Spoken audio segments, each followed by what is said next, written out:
What up, guys? Welcome back to episode number 25 today of our My Player Career Mode. We've had an episode the last 3 days, guys, so I would appreciate it if you guys could smash that like button, show your appreciation, show me how much you guys love this series. I know you guys do, but today's episode, you may notice, is a little bit shorter. There is still exactly the same amount of games that we would normally have in these episodes, but for some reason, today, there's been less chances in the game, so you're going to have to wait and see how we get on with Spurs here. But sadly, Ben actually wasn't picked for the first game. He picked up a suspension. He was suspended. Now, I'm pretty sure that was a suspension handed down by Spurs rather than anybody else, because I looked at this and I couldn't tell why he was suspended, because I came into it, right, and I looked at his squad report. I looked at the cards that he has, as we pick up a 2-2 draw there. Hull and Spurs playing that one out. But he'd only picked up 2 yellow cards in the Premier League. Now, from my understanding, I thought that it was 5 yellow cards would result in a 1-match ban, whereas Ben's only got 2.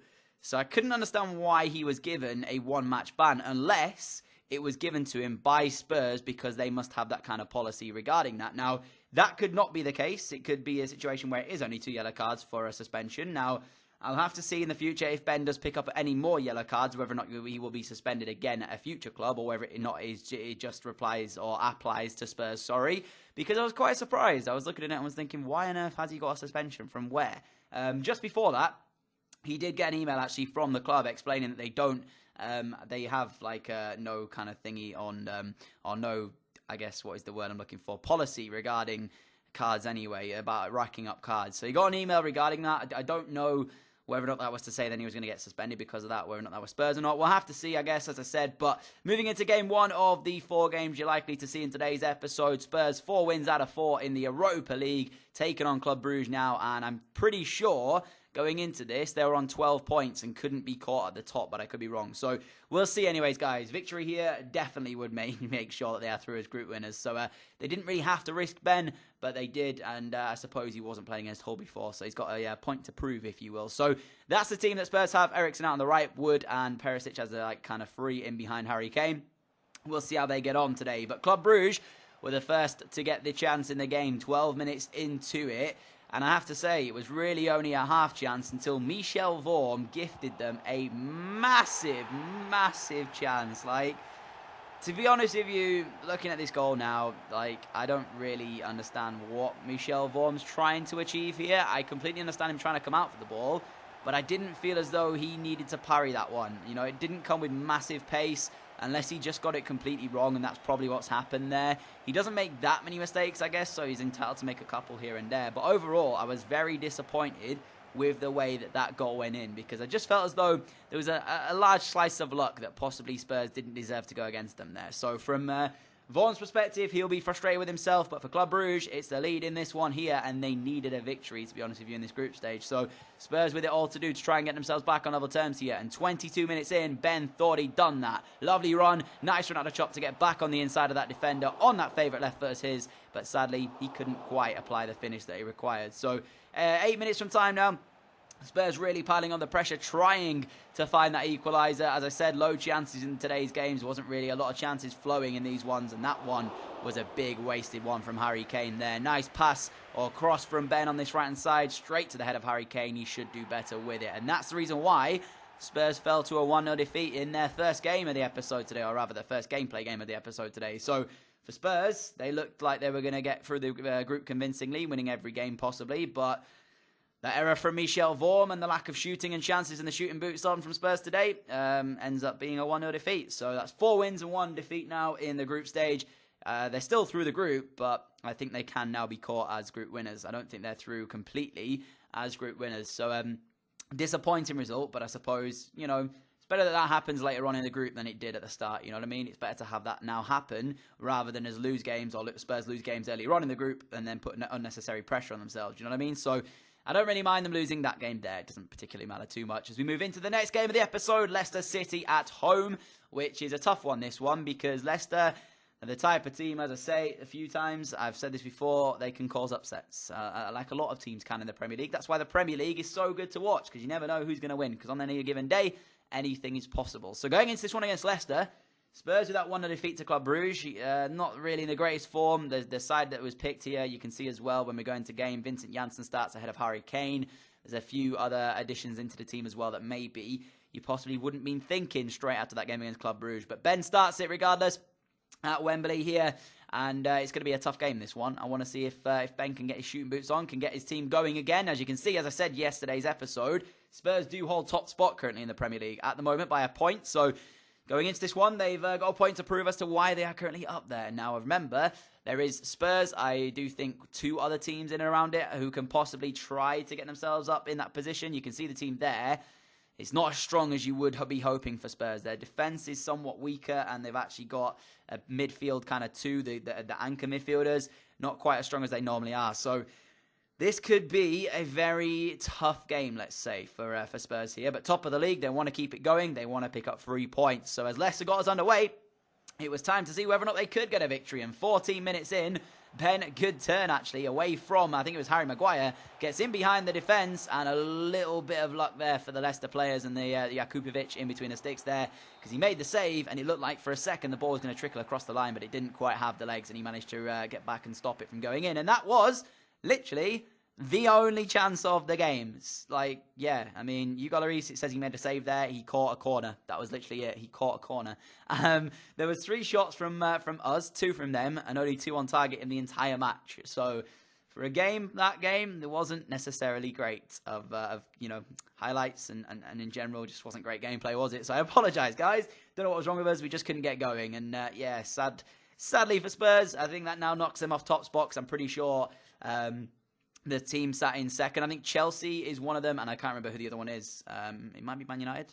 I'm not 100% sure, but I know one of them are now top. So, yeah, disappointing. But I don't know if you saw that there, guys. Ben has just picked up his 2nd Player of the Month award for the Premier League. That is now, I think, his 6th in his career. He picked up 4 in the Championship, and he's already got 1 in the Premier League this campaign. And that's a 2nd one to add to it. I don't quite know why, though, because it was a very weird month, wasn't it? I mean, this episode, you can't really see why he's picked up that Player of the Month, even though, last episode he probably had a good one. So, moving into the quarterfinals now of the Carabao Cup, of course, the cup that they knocked out Arsenal in, did Spurs, in the first North London derby of the series, and they're taking on Manchester United. So they've had to play some tough games in this Carabao Cup run so far for Spurs here, and it doesn't get any easier going over to Old Trafford and taking on that Manchester United lineup there. Strong lineup, especially with David De Gea in between the sticks. So the winner of this will advance through to the semi-finals of the Carabao Cup. The loser will go home empty-handed. And the team is a strong one as well from Spurs. 2 very good squads here, going to be going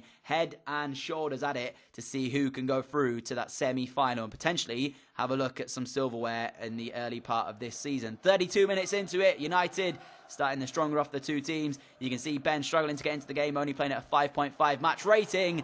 And without Hugo Lloris, it may have been Man United, up 1-0. So a very good save from the Frenchman there. And then 41 minutes in, United continued the pressure. Ibrahimovic down the right-hand side manages to get a cut back towards Paul Pogba, whose strike is just wide of the post and sails it just inches, let me just say inches wide of that bottom corner there. Look at this.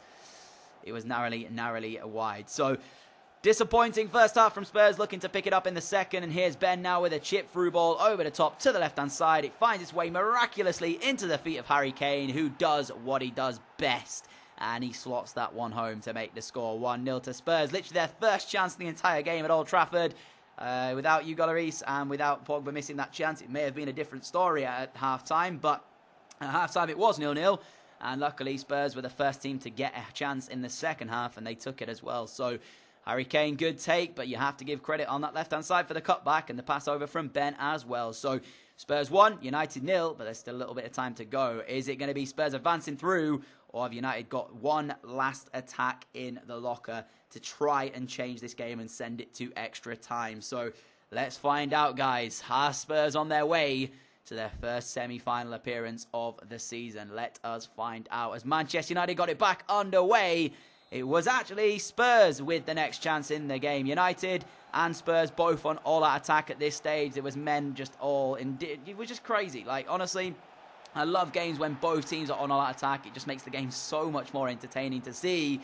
And luckily for Spurs, it is 2-0 to the visitors. It was Eric Lamela who applied the finish on this one. Good left-footed finish to the bottom corner.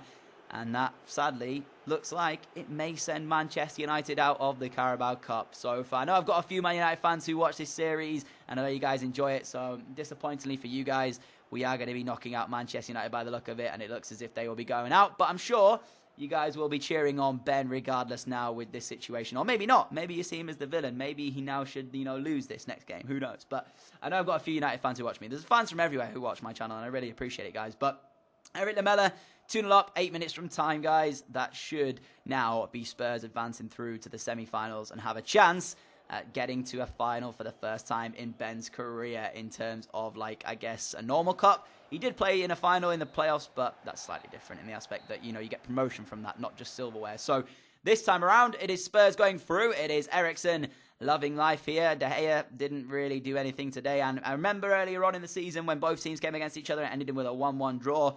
De Gea was the hero of that game. He made so many good saves, whereas this time around, he couldn't quite save the 2 chances that Spurs had on the day. Again, Spurs with 2 shots, 2 on target, 2 goals. A very low chance game once again there. So regardless, they move through. They're through to the semis. I don't know who they're playing yet. You'll have to wait until the next episode to see that one. The draw wasn't currently done as soon as I left that game there. And as they go into the game against Everton, it was going to be another tough game, this one. Goodison Park. It's kind of a tough place to go, but way that Spurs are playing right now, low chances and everything, the reason that they were doing so well previously, and the reason Ben was doing so well previously, was that they were able to get the ball and work it really well. They were creating so many opportunities, having so many shots per game, whereas this time around, they've kind of hit a blip in form, if you will, and so has Ben. So this isn't going to be an easy game by any stretch of the imagination here, this one against Everton. So here's to hoping they can get back to winning ways. They really do need to. A point earlier on, in a very, very poor game against Leicester, and then losing the initial game against the Club Brugge. Now that sees them sat second, guys, as I said. So Chelsea are top, and I think it was Man United sat in third. So they have a point behind Chelsea, and the same game's played. And it's a 5 at the back for Everton. We love 5 at the backs. You guys know how much I love playing against 5 at the backs. If you can't tell the sarcasm, it is right there. So Lloris starts in between the sticks, 4 at the back for Spurs, with the midfield 2, similar formation to what they run all the time. Sissoko, Wood, and Son as the midfield 3 behind Harry Kane up front. So, as I said, big game this one for a lot of the Spurs players to get them back into the swing of things. And 47 minutes in, I thought Spurs may have the first goal of the game here. Ben on the ball, lovely pass through to Sissoko, and he applies a very, very good finish to it indeed. Let me just say this. Massive credit to Sissoko, because when I played him in, or when Ben played him in there, I was slightly surprised to see him actually apply the finish and find the corner of the goal as well, because he hit this to the near post of the goalkeeper, and he could have quite easily sent this wide of the post. And there's question marks as well, maybe, as to whether or not he was still onside or not. If you want to be a picky, person, you can say that he wasn't onside, but to squeeze that past to Kellenberg, who is a very tall, very big unit of a goalkeeper, is not easy from Moussa Sissoko. So credit to him there. He got the goal. Spurs lead, 50 minutes on the clock, but there's still a long way to go, and Everton still could come back in the game. Again, it was a low chance game, so anything can happen with the last 40 minutes of this one. And luckily for Spurs, it didn't go Everton's way the next chance, as it's sent through for Ben. Gaping, goal gaping. He's through 1-on-1, and somehow he missed. That kind of shows you the confidence that he's in at the moment. I mean, if he scored for England a few times, didn't he? He got a hat-trick, was it last episode?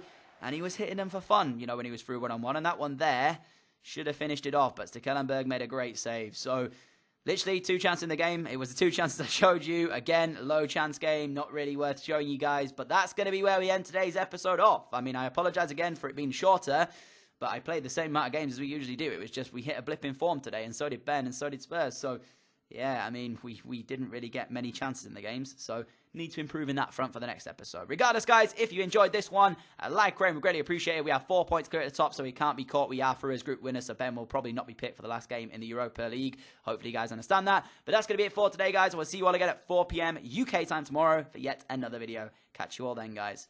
Adios!